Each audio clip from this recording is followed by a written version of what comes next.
So much of this comes back to good management. So the fundamentals of good management and setting goals, really understanding how people are operating, having incentives and consequences, creating an environment where if you see something, say something. How much of this is just about good old management fundamentals? Well, it is about good old management fundamentals. It's about good governance. It's about good risk management. It's about good performance management.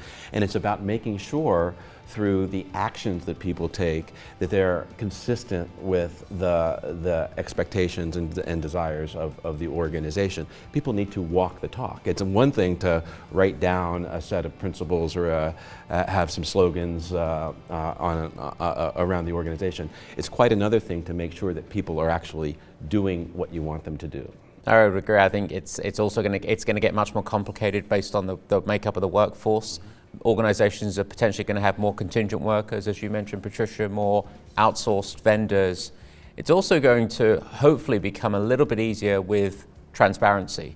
Our technology and the nature of the millennials today is going to drive more transparency. We hear a lot about organizations thinking through how can you share more information about employees, and how do we identify bad actors, and potentially this generation may be more comfortable with that transparency to actually self-police, if you will, the industry self-policing around talent.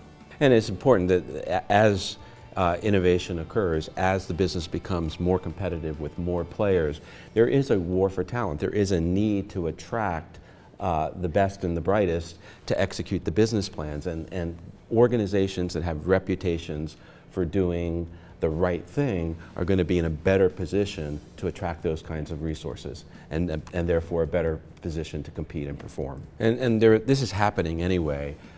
Employees, clients, customers are using social media. They're using a variety of tools to communicate either explicitly or subtly about their views of organizations. The way they communicate is an indicator of the health and success of transparency in a culture. So these things are out there. The firms need to understand them and understand how to use them to get a better sense of how they're doing. Thanks, Mike and Patricia. Thanks for joining us. For more information, please contact your local PwC representative.